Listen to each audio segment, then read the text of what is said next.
Reaper, level 16 upgrade. This time around, I'm going to be installing RPM's blue A-arms for the front and rear. Of course, these were donated to me by Coyote0976. Thanks again, man. I really do appreciate it. Now guys, RPM speaks for itself. They're very well known for high quality parts, so let's go ahead and get these things installed. So the first thing that I'm going to want to do is remove all 4 tires by undoing the 4mm nut that holds them on. The next thing that I'm going to want to do with every one of the A-arms is remove the shock and the shock guard from it. First of all, one screw holds the shock to the A-arm, the other screw holds on the shock guard. I have to be careful when I take off the shock covers because all of them have this little spacer. Do not lose that. Next thing I need to do is I need to remove the pin that holds on the caster blocks and the pin that holds on the axle carriers. Now that I removed all the pins, I'm going to go ahead and focus on the front. So I need to remove the front bumper. It's held in with 5 screws, 2 on top and 3 on bottom. With those screws out of the way, I can pull off the front bumper. Now I have access to the hinge pins, and I don't have to take off this front plate to pull them out. So all I'm going to do is get some pliers and pull them out, and the A-arms will fall right on out.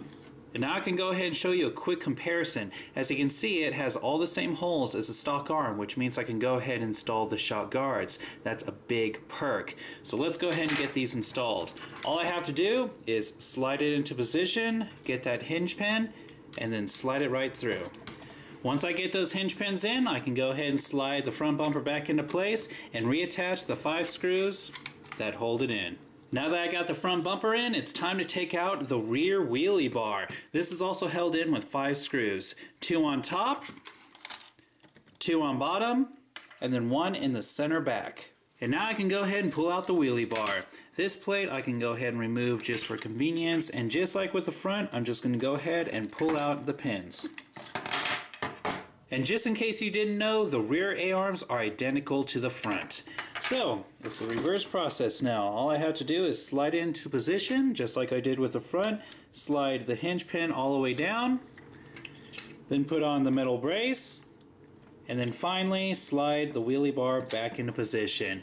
And now I have to reattach the 5 screws that hold it on. Now that the rear has been taken care of, it's time to go ahead and reattach the caster blocks and the axle carriers to the A-arms using that pin. Next, I need to go ahead and reattach the shock guards. So I'm going to slide the screw in through, get that little spacer, put that onto the screw, and then put this screw into the top hole of the A-arm. Once the shock guards are on, all I have to do is slide this last screw in and reattach the shock to the A-arm.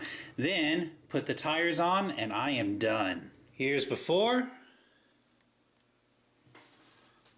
and here is after. I have to admit, these look a lot better than I originally thought they were going to.